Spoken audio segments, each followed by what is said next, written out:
Welcome to the Deep Dive, the show where we really try to unravel complex subjects, make them clear, actionable, and, actually fascinating.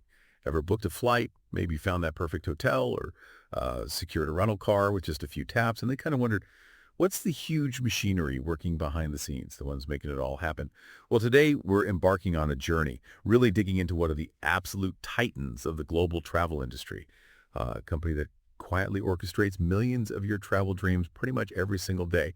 Our subject for this deep dive, it's Booking Holdings, Inc. You'll see it on the NASDAQ. It's as BKNG. And look, this isn't just another tech company. It's a global travel behemoth. It touches nearly every corner of the planet. That's exactly right. And for this deep dive, our sources, they come from a pretty comprehensive investment research analysis, gives us a really rigorous breakdown of the company. We've also pulled from various company filings, the annual reports, earnings calls, that sort of thing, plus the latest industry reports. So it's genuinely a treasure trove of insights. We're looking into how this powerhouse operates, its strategic thinking, and where it's headed in this rapidly evolving travel landscape. We're not just looking at the numbers, we're trying to analyze the very DNA of its competitive advantage. Right. And our mission for you today is to unpack exactly what makes Booking Holdings such a dominant force. We want to understand its significant and, frankly, pretty bold strategic shifts and explore the unique challenges it faces in this, let's face it, intensely competitive market. What's the secret sauce here? What makes this company tick? And maybe more importantly, what can its path tell us about the broader future of travel for all of us? Get ready to explore a really fascinating intersection of tech, travel, and global markets. So let's unpack this for you. We're going to begin by getting a lay of the land. What exactly is Booking Holdings and what makes it such an undisputed giant in the online travel world? Okay, so at its core, Booking Holdings is the world's leading provider of online travel and related services. And when we say leading, we really mean it. It operates in over 220 countries and territories globally. That's just an incredibly vast footprint. Their stated mission is simple, but incredibly ambitious and, relatable to make it easier for everyone to experience the world. They're basically the ultimate bridge builder in global travel. They connect you, the traveler, with, everything you need, that cozy boutique hotel, the rental car, the right flight, making the world just a few taps away. What's truly remarkable is how they've achieved this scale. It's not through a single monolithic brand, but actually through a really diverse portfolio. That's a truly staggering global footprint. Right. But like you just hinted, it's not just one brand you're interacting with when you book through them, is it? They've meticulously built this whole ecosystem, right, of distinct yet strategically complementary brands. Could you maybe walk us through some of the heavy hitters in their portfolio and what role does each one play in this big global strategy?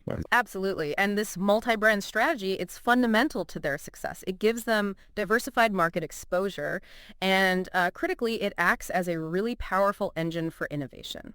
Let's break it down. So the most prominent, the real flagship brand, is Booking.com. This is the world's largest online accommodation platform. It's the main revenue driver for the whole group, and it's especially dominant in Europe. There's a key reason for that. The European accommodation market, it's incredibly fragmented. You have hundreds of thousands of independent hotels, boutique places, charming B&Bs, small guest houses. They just don't have the marketing budgets or the global reach of, say, a Hilton or a Marriott. Right, those big chains. Exactly. So for these independent properties, Booking.com isn't just, a marketing channel. It's an indispensable distribution partner. It gives them access to a global audience they could absolutely never reach on their own. And this unique market structure in Europe, it gives Booking.com significant negotiating power. It allows them to command higher commission rates compared to, say, the U.S. market, which is much more consolidated with those powerful hotel brands. Ah, okay. That makes sense why Europe is so central. Definitely.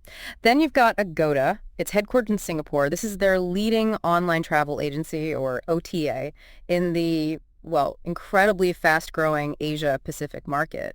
Agoda is crucial for Booking Holdings' international growth because it has this deep, localized understanding. It knows the travel patterns, the preferred payment methods, the consumer behavior in that region. So not just a copy-paste of Booking.com, then? Not at all. For instance, in many Asian markets, mobile wallets or QR code payments are way more common than credit cards.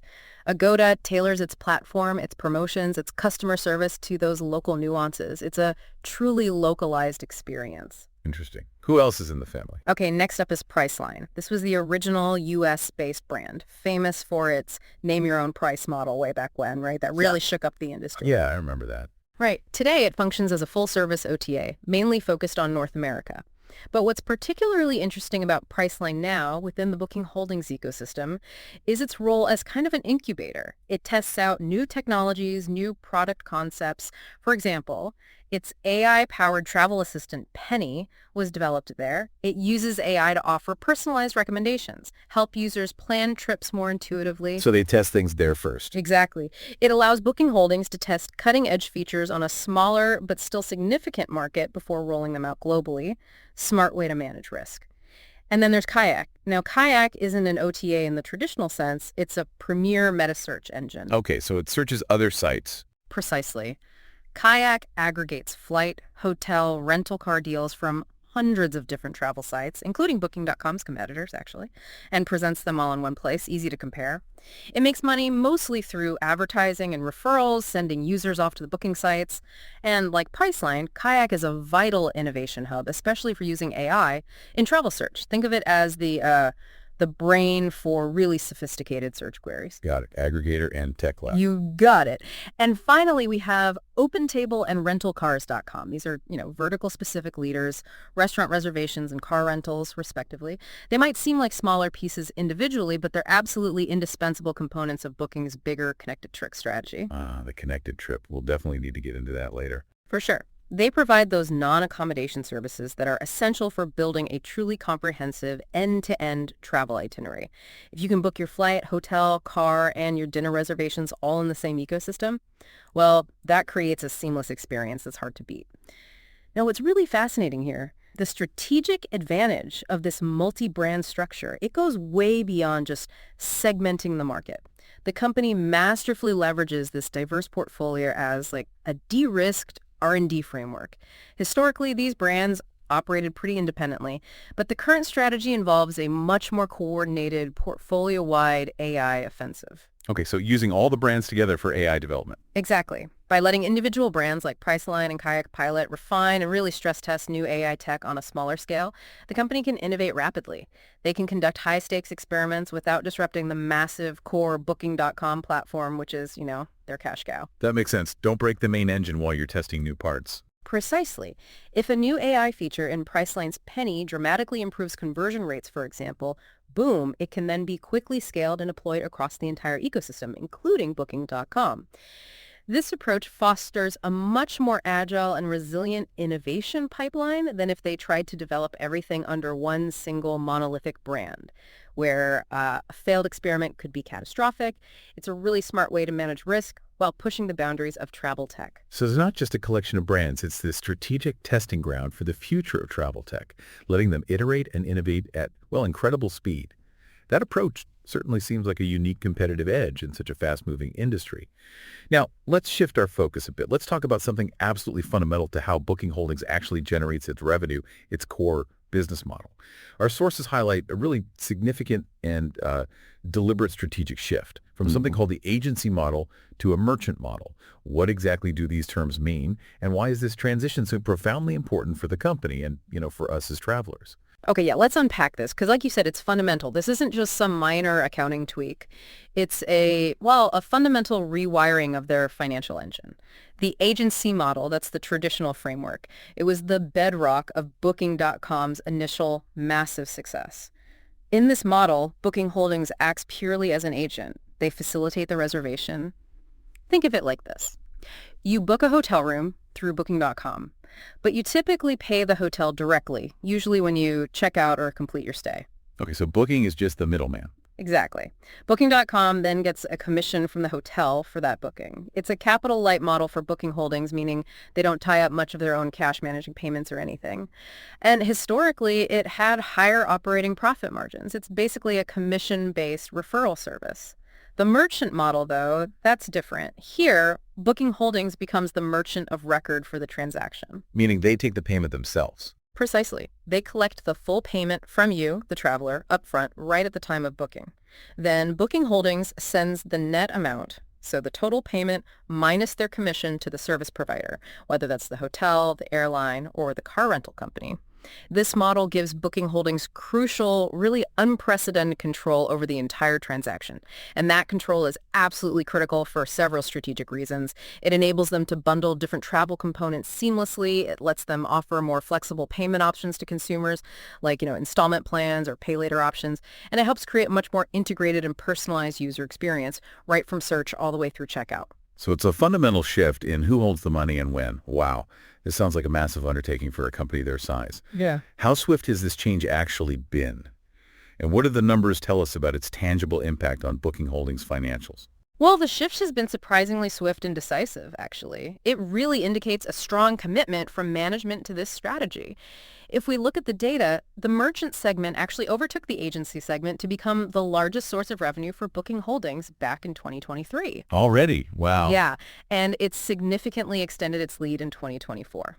At Booking.com specifically, the flagship brand, the mix of merchant gross bookings, that's the value of bookings processed under this model grew from around 50% in 2023 to a striking 59% in 2024. That's a huge jump in just 1 year for a company that big. It really is. It shows how quickly they're pushing this transition. But this transition involves a very deliberate, very strategic trade-off. The merchant model is inherently lower margin for Booking Holdings. Why is that? Well, mainly due to higher payment processing costs. They're handling the transaction now, right? Plus, increased customer service needs related to payments, and also the potential risk of chargebacks.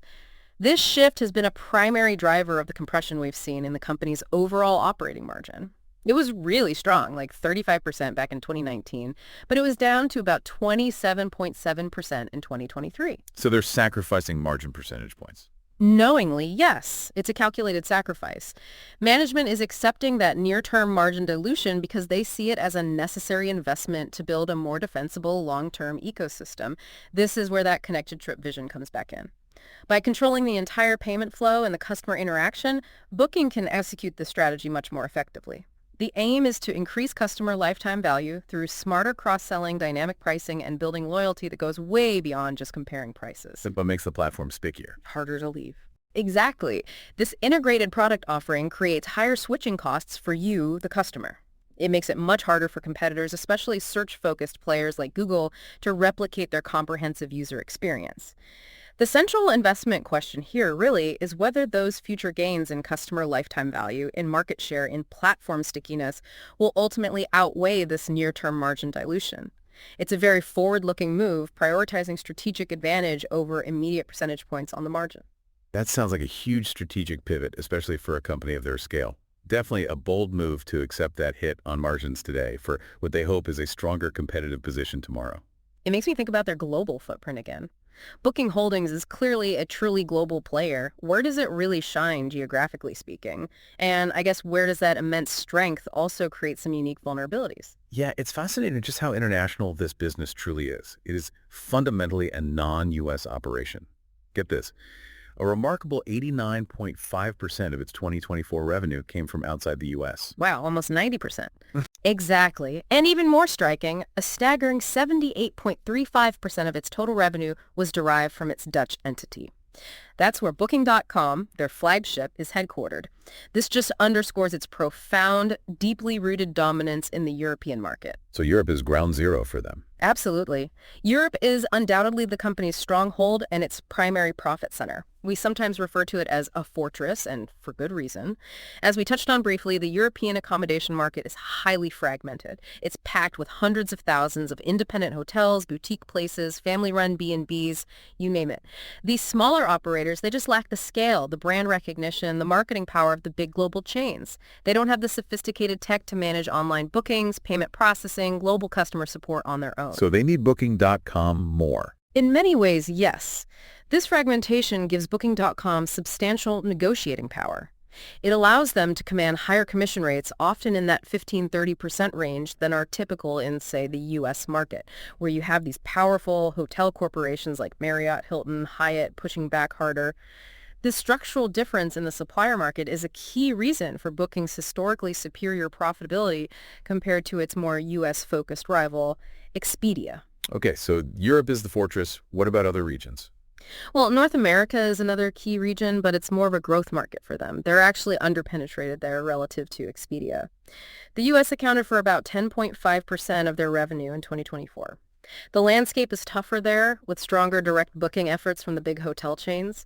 And then there's Asia Pacific. This is absolutely a central pillar of their long-term growth strategy. Management has explicitly identified it as the fastest growing major travel market in the world. And that's where Agoda comes in strong. Exactly. They leverage Agoda's strong regional brand and local expertise alongside Booking.com's global presence to really capitalize on that exponential growth potential. That makes Europe sound almost like an impenetrable fortress for booking.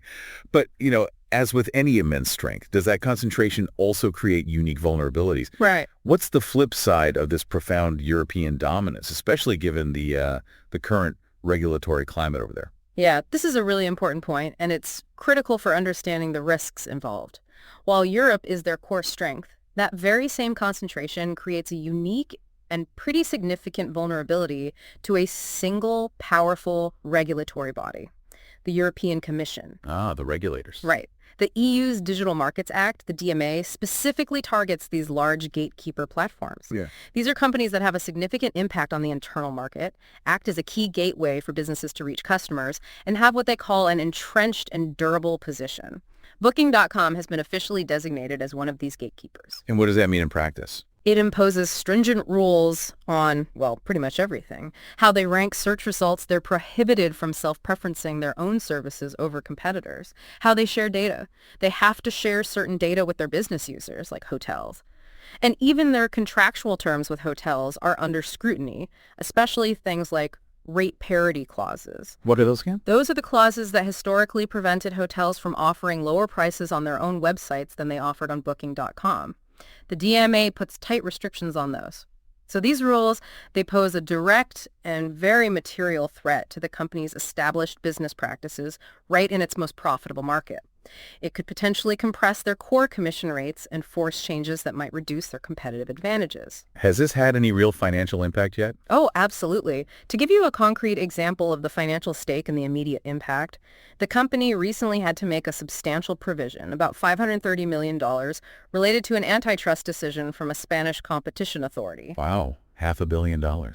Yeah, and this was specifically related to Booking.com's rate parity clauses and their distribution policies in Spain. This event just underscores how real and significant these regulatory risks are. This asymmetric risk profile being so heavily dependent on one region that is also aggressively regulating big tech companies is a critical factor for investors to consider. Adverse regulatory rulings could materially impact the company's core profit engine. It really is a classic double-edged sword. Huge strength from European dominance, but also concentrated regulatory risk in that exact same market.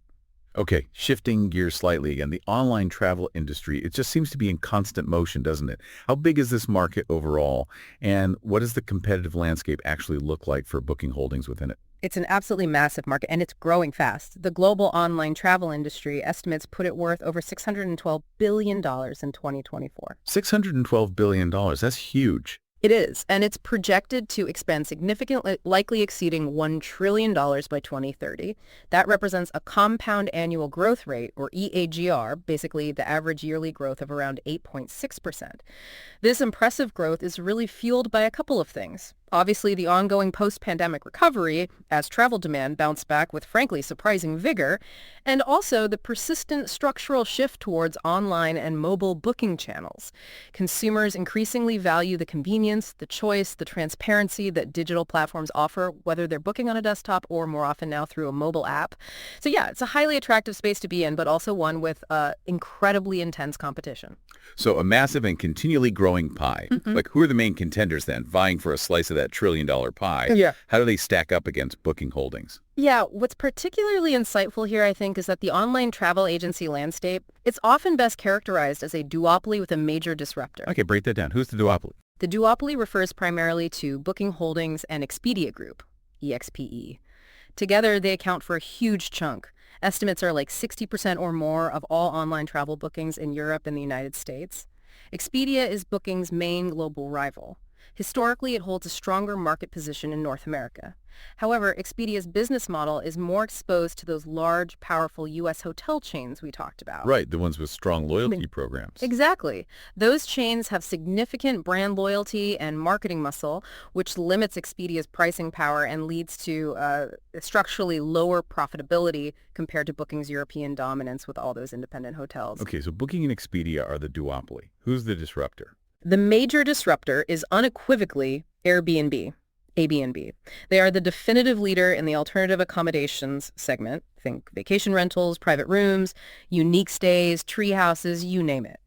Airbnb's disruptive model and its incredibly powerful brand, which is built more on community and unique experiences, have actually forced both Booking Holdings and Expedia to invest heavily in building out their own vacation rental inventories. They're essentially playing catch-up in that space. And Airbnb has advantages too, right? Big time. Airbnb benefits immensely from strong customer loyalty and a significantly higher proportion of direct traffic people going straight to Airbnb.com or the app. That dramatically helps them reduce their reliance on costly performance marketing, which is a major expense for traditional OTAs like Booking and Expedia. Okay, duopoly plus Airbnb. Anyone else significant? Well, beyond those direct competitors, you absolutely have the tech giants, particularly Google and maybe to a lesser extent Amazon, although Amazon's travel ambitions seem a bit more nascent still. Google, through Google Travel, represents probably the most significant long-term existential threat to the traditional OTA model. How so? Google leverages its, let's be honest, unparalleled dominance in global search to position itself right at the very top of the travel planning funnel. When you search for hotels in Paris, what do you see first? Usually Google's own map and hotel listings. Exactly. By integrating flight, hotel, and experience search directly into its main results page, often above the paid ads, Google can effectively capture user intent really early. It can commoditize the OTA listings below it and potentially disintermediate the OTAs from their customers entirely. This directly drives up customer acquisition costs for all the other players who rely on Google search for traffic. It's a huge structural advantage for Google. And finally, you also have significant regional competitors. Think Trip.com Group in China or Make My Trip in India. These local champions maintain really strong positions in their specific high-growth markets. They leverage local knowledge, strong domestic supplier relationships, tailored payment solutions that can make them formidable barriers for global players trying to expand there. Wow, that's certainly a crowded and intensely competitive space. You mentioned hotels trying to get direct bookings earlier. What about that? Is the idea of hotels or airlines trying to get you, the traveler, to book directly with them, bypassing these platforms entirely? Is that a big threat to Booking Holdings' long-term viability? Yeah, this is a really important and persistent question. It's a constant tug-of-war in the industry, really. Large hotel chains, major airlines, they continuously encourage direct bookings on their own websites. They heavily promote their loyalty programs, offer exclusive perks, free Wi-Fi, discounted rates, room upgrades, you name it. And they often implement best rate guarantees to try and convince you to book direct and cut out the OTA commission, which, as we said, can be pretty hefty, 15% to even 30%. So the risk of being cut out disintermediation is real. It's very real, yes. And it's something the OTAs actively manage and strategize around. However, there's a powerful mitigating factor at play, often called the billboard effect.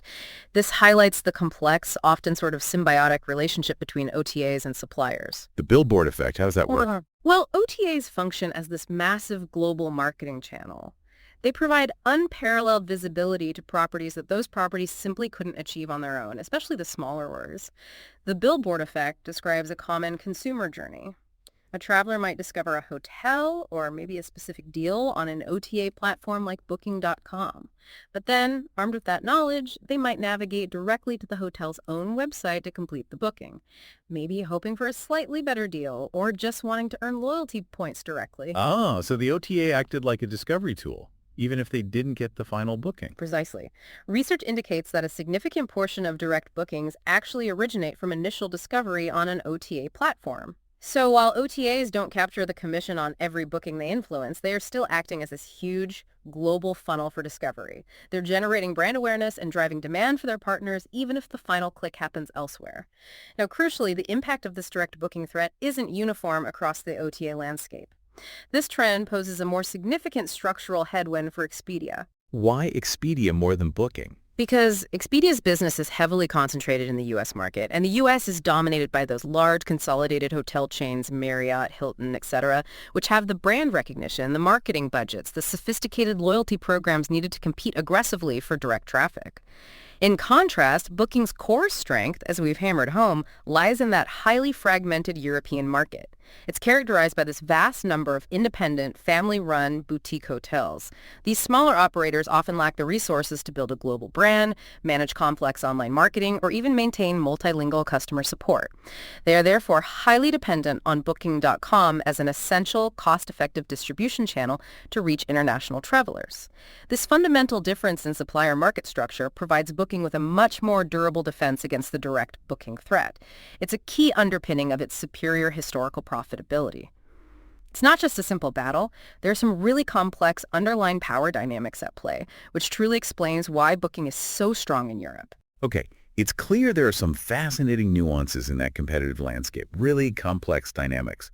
So for investors, people talk about a company's moat, right? That sustainable competitive advantage that protects its long-term profits. How does Booking Holdings maintain its leadership position in such a competitive and constantly evolving market, especially with those powerful tech giants like Google always lurking? Yeah, the moat question is central. And this is where it gets really interesting because it ties together everything we've been discussing so far. The core of Booking Holdings' economic moat lies primarily in powerful two-sided network effects. Two-sided network effects. Explain that a bit more. Think of it as a virtuous, self-reinforcing flywheel. On one side, they possess just unparalleled inventory. We're talking over 31 million total reported listings globally. 31 million. That's hard to fathom. It really is. That includes roughly 4 million unique properties, hotels, motels, resorts, and a staggering 8.4 million alternative accommodation listings, apartments, vacation homes, unique stays. This immense breadth of choice is what attracts the largest global audience of travelers. Simply put, if you're looking for a place to stay pretty much anywhere in the world, Booking.com likely has multiple options for you. That's the demand side. Now, this massive user base, in turn, makes their platform an indispensable distribution channel for accommodation providers, whether they're huge hotel chains or tiny independent operators. To access this vast global demand, suppliers are essentially compelled to list their inventory on Booking's platforms. They can't afford not to be there. Exactly. They'd miss out on millions of potential customers searching daily. And this continuous addition of supply, driven by the demand side, further enhances the platform's value proposition for travelers, which attracts even more users. See the flywheel. This self-perpetuating effect creates a formidable barrier to entry for potential competitors. Replicating the sheer scale of both supply and demand would require an enormous amount of capital, an extensive global team, and a significant amount of time, something very few players, maybe none, can realistically achieve now. Okay, so the network effect based on scale is huge. Beyond just sheer size, though, how do brand equity and customer loyalty play into this durable competitive advantage? Because having a strong brand can significantly cut down on how much you have to spend to get customers right. Absolutely. Brand equity and customer loyalty are crucial components for sustaining this moat. The Booking.com brand itself is one of the most powerful and recognized names in global travel. Its brand value was estimated at something like $13.4 billion back in 2020, and it's likely higher now. This strong global brand awareness is vital because it helps attract a significant volume of direct traffic. Meaning people just type Booking.com straight into their browser. Exactly. Or they open the Booking.com mobile app first, rather than relying on a search engine like Google to find them. This direct traffic significantly reduces the company's reliance on expensive performance marketing channels, like those paid search ads on Google. And that ultimately improves their profit margins. Every direct booking bypasses Google's toll booth, essentially. And to deepen these customer relationships even further and encourage more direct traffic and repeat business, the company has invested heavily in its Genius loyalty program. Ah, yes, the Genius program. Right. It offers tiered discounts, free breakfasts, room upgrades, other exclusive perks to repeat customers based on how often they book. Management has noted that Genius members show meaningfully higher direct booking rates and greater booking frequency compared to non-members. That confirms the program's effectiveness in cultivating a loyal user base and improving the profitability of those customer relationships. The company actually reports an impressive overall customer retention rate of around 67% in this very cutthroat industry, which is really a testament to the stickiness of their platform and the value their loyalty program provides. Okay, network effects, brand, loyalty. Yeah. Makes sense. But we keep hearing about AI transforming industries, completely redefining competitive landscapes. How is Booking Holdings leveraging cutting-edge technology, and specifically artificial intelligence, to strengthen its already formidable position and maybe even build on this moat? This is arguably their biggest strategic focus right now. And it's a direct, aggressive response to the evolving competitive landscape, particularly that threat from Google we discussed. Booking Holdings is aggressively leveraging generative AI, not just as a feature, but to fundamentally evolve its competitive moat. They're trying to shift it from one based purely on scale to one based on a superior, personalized, and deeply integrated user experience. The goal is audacious, really, to move from being just a transactional booking engine to becoming your ultimate intuitive end-to-end travel planning partner. They want to be the platform where your travel dreams actually begin. Okay, that's a big vision. What are they actually doing with AI right now that's changing how you plan travel? Well, they've already deployed some pretty impressive AI initiatives. First, there's the AI Trip Planner. It's integrated directly into the Booking.com app. And this isn't just some basic chatbot. It's a conversational tool. It allows users to describe their travel needs in natural, open-ended language. Like you just talked to it. Pretty much. You could say something like, find me a family-friendly hotel in Lisbon with a pool for under $200 a night, close to historical sites, for a trip next spring. Or even plan a 10-day culinary tour of Vietnam focusing on street food and cooking classes.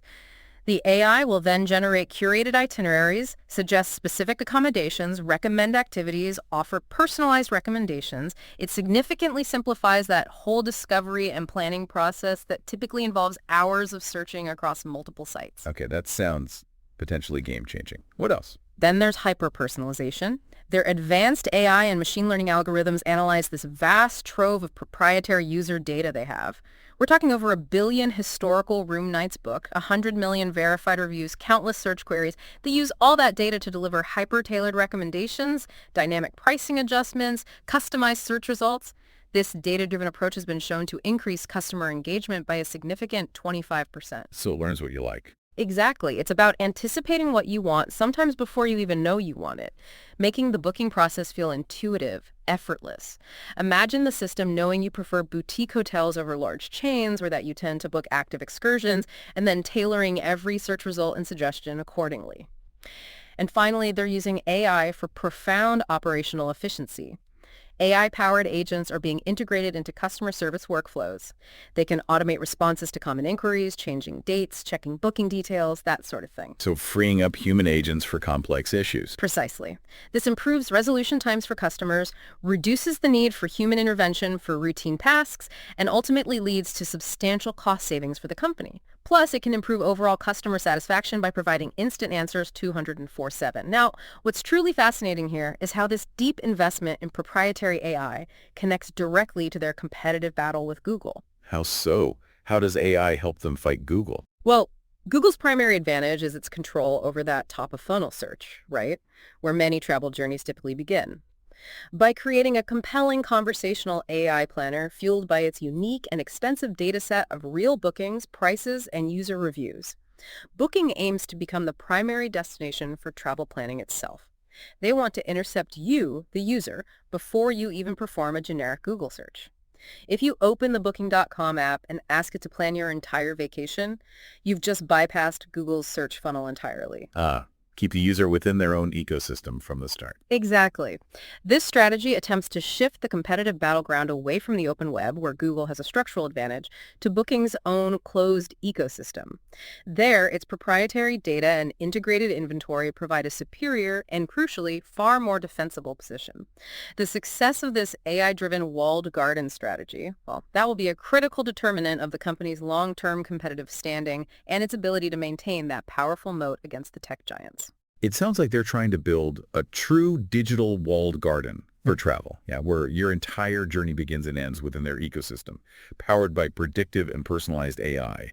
That's a profoundly significant strategic move. Definitely one to watch closely as it unfolds. Okay, let's turn to the numbers now.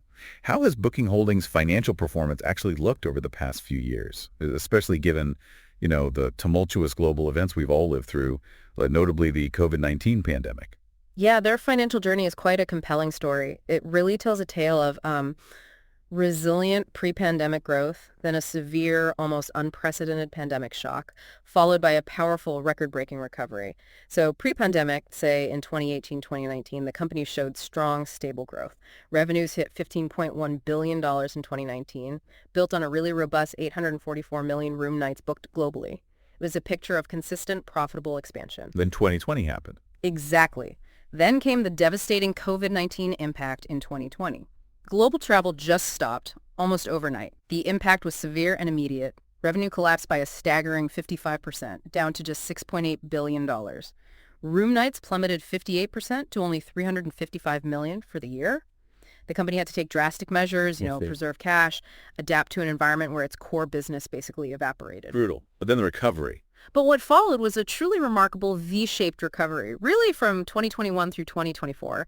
The pent-up demand for travel proved to be absolutely immense. By 2022, total revenues of $17.1 billion had already surpassed their 2019 peak. That shows incredible resilience, and the momentum just kept going.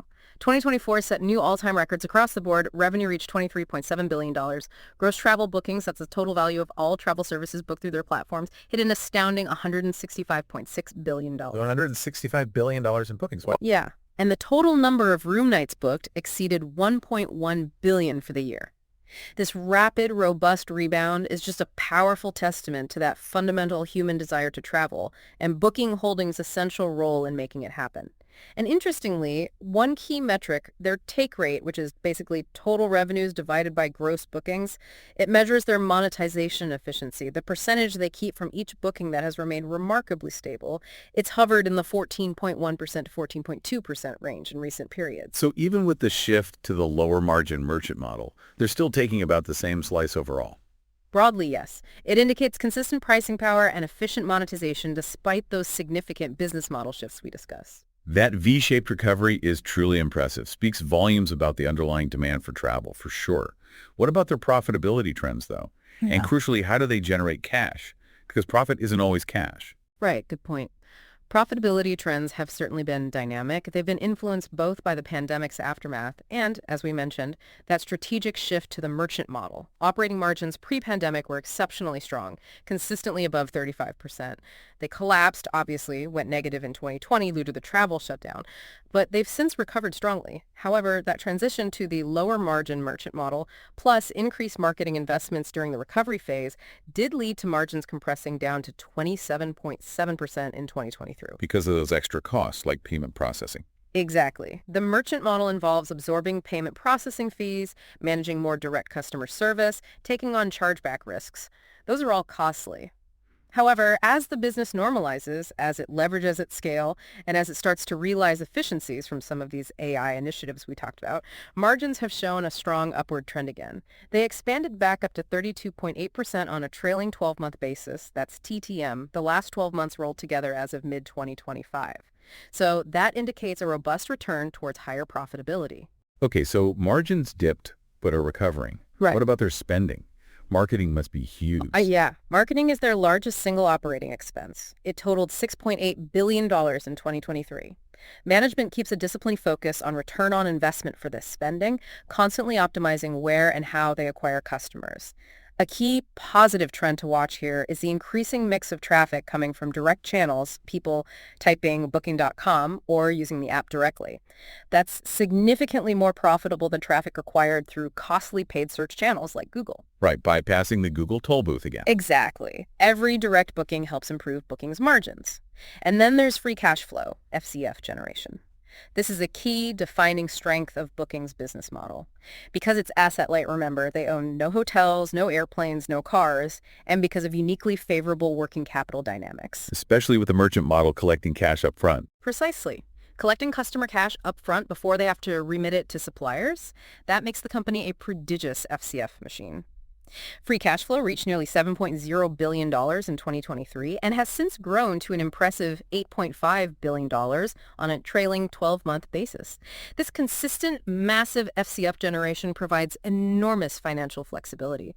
Flexibility for strategic investments and for substantial capital returns to shareholders. Okay, with all that impressive cash generation, how does the company decide where to deploy its money, and how does that benefit its shareholders? They have a very well-defined and frankly quite shareholder-friendly capital allocation strategy. It prioritizes both reinvestment for growth and significant direct returns of capital to shareholders. They have a long and consistent history of using share repurchase programs, buybacks, to return capital and reduce their outstanding share count, which boosts earnings per share.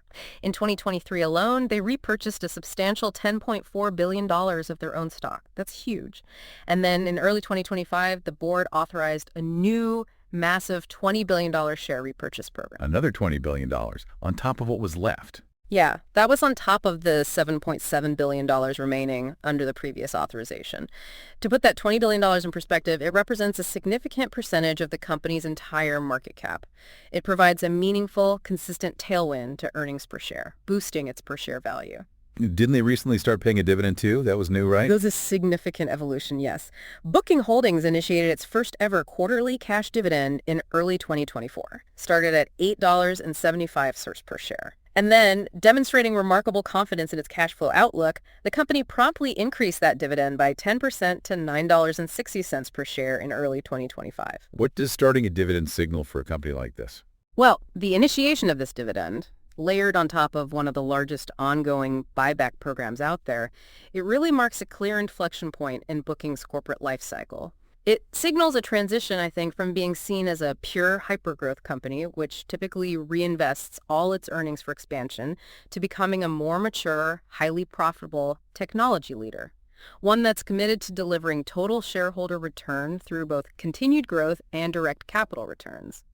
This strategic shift might broaden the stock's appeal to a new class of investors, perhaps dividend growth funds or growth at a reasonable price. Investors who might have previously overlooked it. Makes sense. What about acquisitions? Are they still buying companies? They maintain a disciplined M&A strategy. It's often described as a string of pearls approach rather than pursuing huge transformative mergers. They focus on acquiring smaller strategic companies that either expand their geographic footprint, like maybe getting stronger in a specific region, or add new verticals to their ecosystem, fitting into that connected trip vision. Foundational acquisitions like buying Booking.com itself way back in 2005 for just $133 million. Wow, only $133 million. That's incredible ROI. Isn't it? Or buying Kayak for $1.8 billion, OpenTable for $2.6 billion. These have been instrumental in building the company into the global leader it is today. These weren't just about adding revenue. They were about acquiring key technology, market share, and talent to accelerate their strategic vision. And they continue to prioritize substantial reinvestment in their core technology platform, especially in AI and machine learning, to fuel future growth and enhance that moat. So, a really robust financial profile with a clear commitment to both driving future growth and directly rewarding shareholders. Okay, looking ahead then. Beyond their current operations, what are Booking Holdings' big bets for the future? What strategic initiatives are they really pursuing to keep growing and expand their dominance even further? Yeah, their long-term vision is fundamentally anchored by that concept we keep mentioning, the connected trip strategy.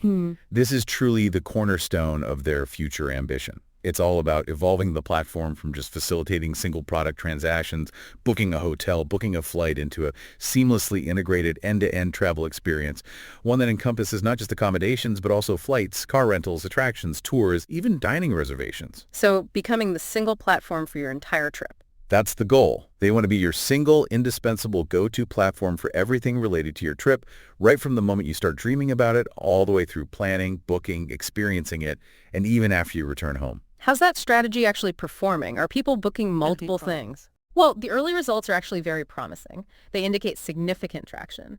In the second quarter of 2025, for instance, connected trip transactions, where a customer books more than one travel vertical, like a hotel and a flight, within the Booking ecosystem grew by over 30% year over year. These multi-product bookings now represent a low double-digit percentage of total transactions on Booking.com. That's starting to become meaningful. And critically, customers who book these multi-product trips spend on average 25% more than those who just book a single service. Okay, that's the key metric, higher spending per customer. Absolutely. By capturing a larger share of each traveler's total trip budget, Booking can significantly expand its total addressable market and dramatically enhance customer lifetime value. Imagine booking your flight to Rome, and then the app intelligently suggests, hey, how about a car rental for a day trip to Tuscany? Followed by reservations at top-rated local restaurants near your hotel. It creates a much deeper, stickier, more valuable customer relationship. Right. What other big growth drivers are they focused on? Another major strategic initiative is their aggressive push into alternative accommodations. This is them directly competing with Airbnb on its home turf, recognizing that significant and probably permanent shift in consumer preferences toward vacation rentals, apartments, unique stays. Booking has made a huge concerted effort to expand its supply in this area. They now boast around 3.5 million properties with 29 million reported listings just on Booking.com and a grand total of 8.4 million listings across the entire group, including Agoda and others. And is that segment growing faster for them? Yes, consistently. This segment is growing faster than their core hotel business. Room nights in alternative accommodations are increasing at a robust 10-12% year-over-year pace. Alternative accommodations now account for approximately 37% of all room nights booked on the Booking.com platform.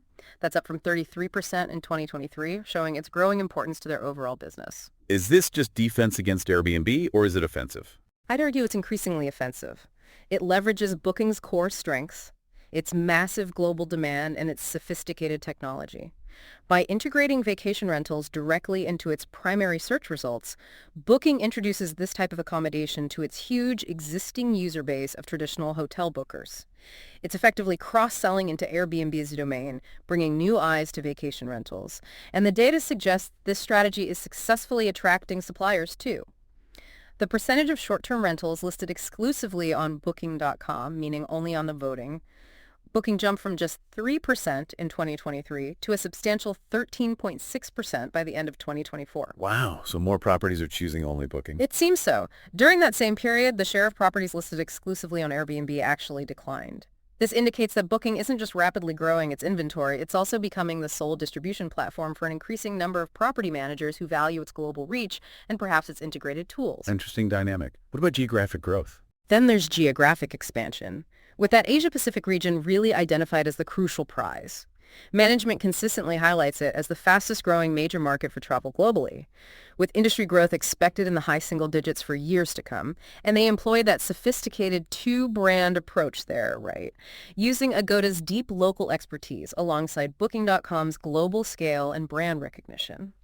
This allows for a highly localized user experience, tailored payment methods like mobile wallets, specific language support, culturally relevant accommodation types like ryokans in Japan, inventory that caters precisely to the diverse needs across that vast continent.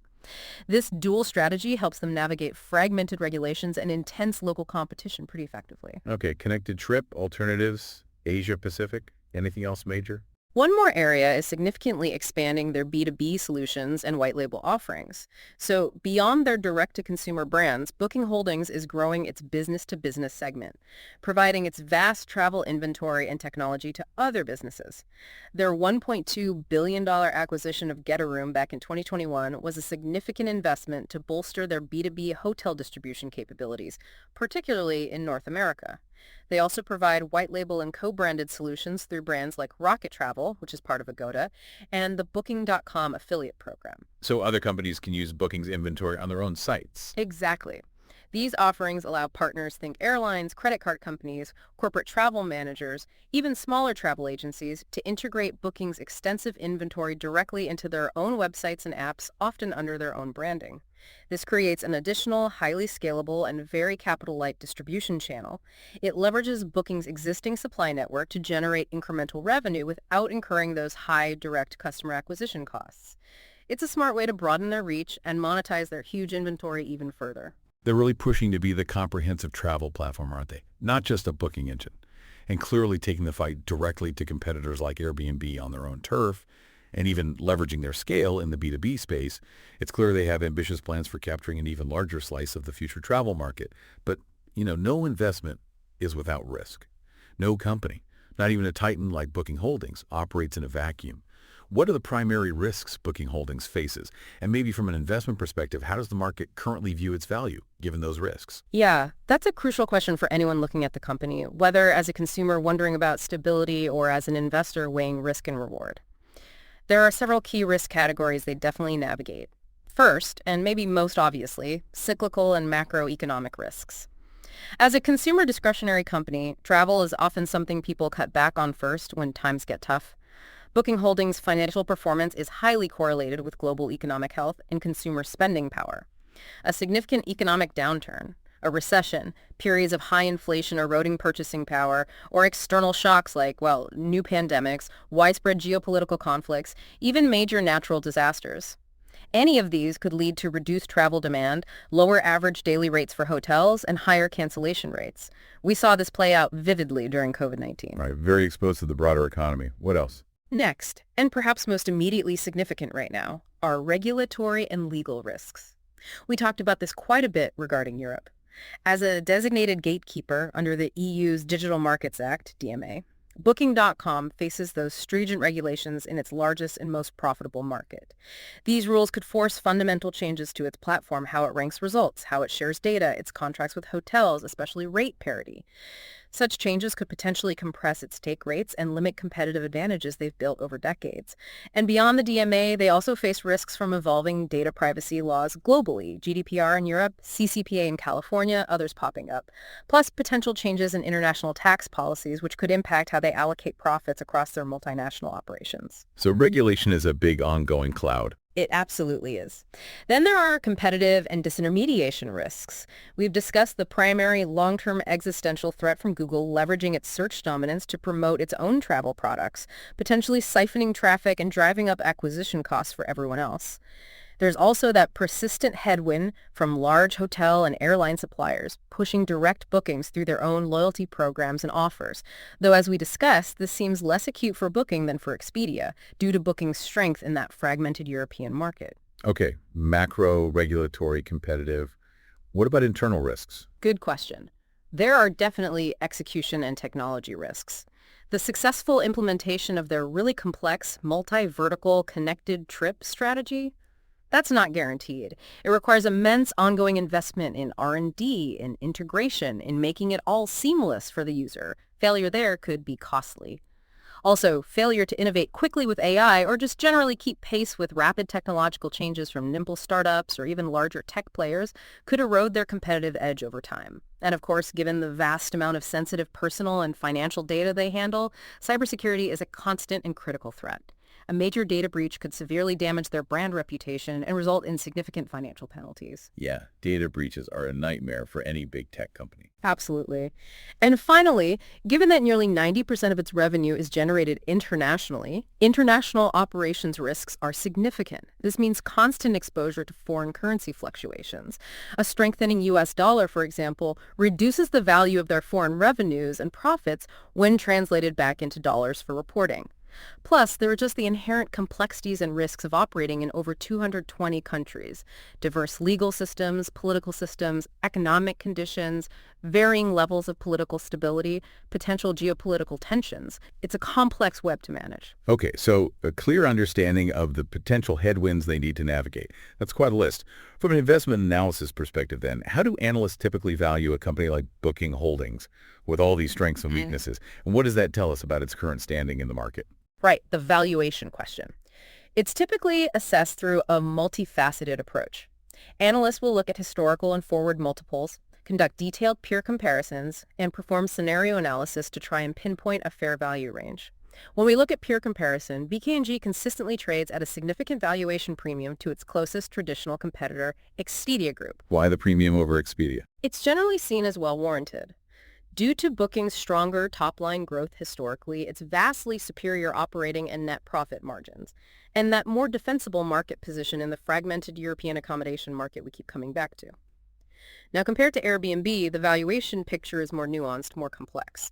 Airbnb often commands a higher multiple on, say, a price-to-sales basis. That reflects its strong brand equity and maybe higher projected growth rates in its specific niche. However, Booking is a much more mature and profoundly profitable enterprise, so it often trades at a comparable or even lower multiple on metrics like price to earnings, PE, or enterprise value to EBITDA, despite its much larger scale and incredibly robust free cash flow generation. PE, of course, price divided by earnings per share. EBITDA looks at the company's total value relative to its operating profitability before interest, taxes, depreciation, amortization.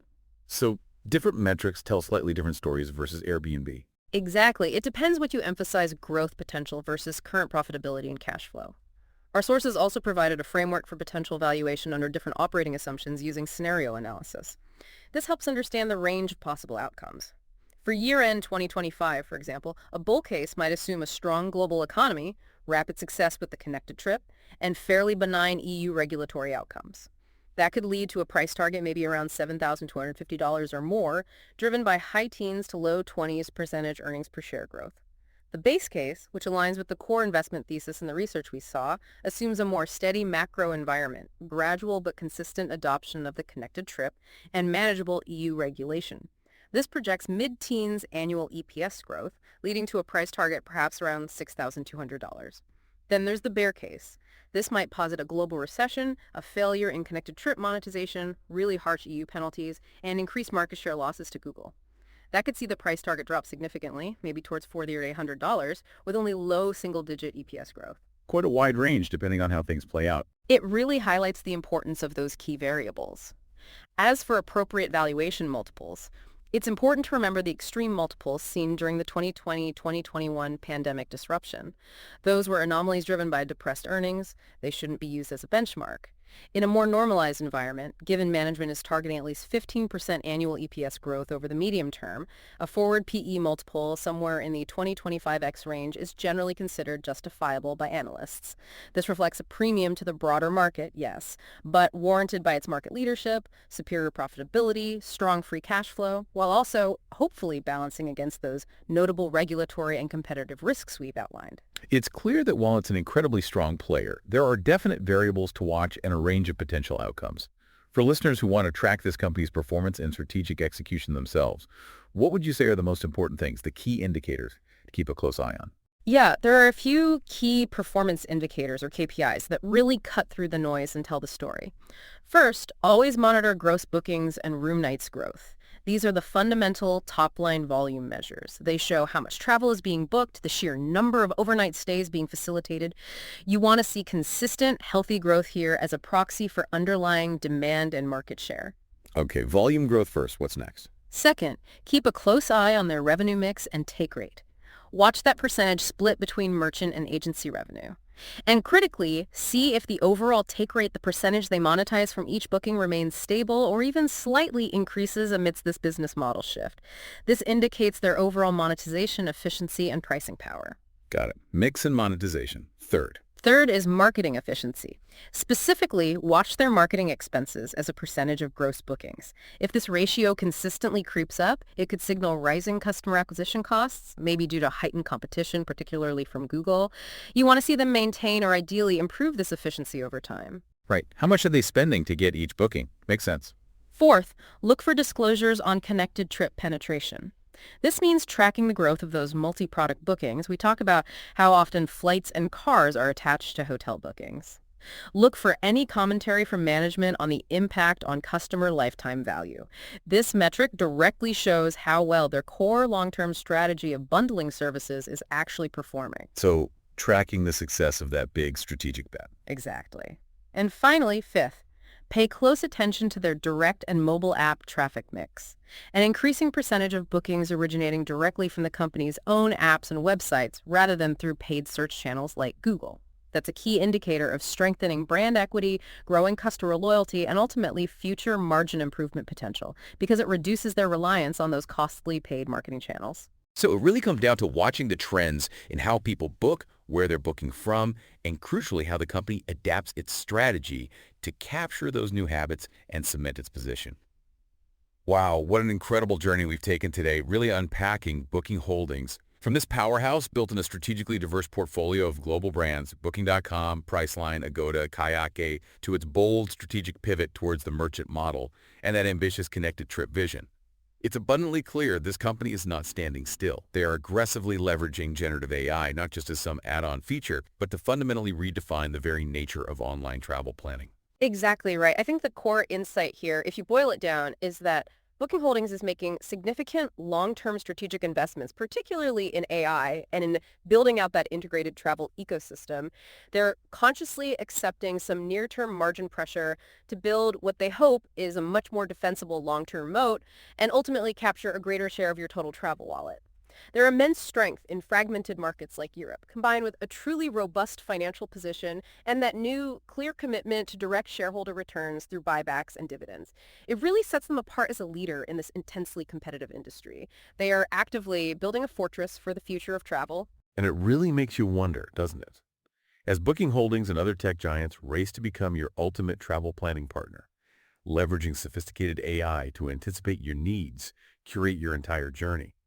How will this reshape the way you, the listener, dream about, plan, and ultimately experience your next adventure?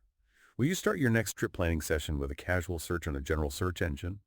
Or will it begin with a deep personalized conversation with an AI trip planner that knows your preferences inside and out, guiding you every step of the way, all within its own comprehensive ecosystem? The future of travel planning, it really feels like it's becoming conversational. Thank you so much for joining us on this deep dive. Until next time, keep exploring, keep questioning, and keep learning.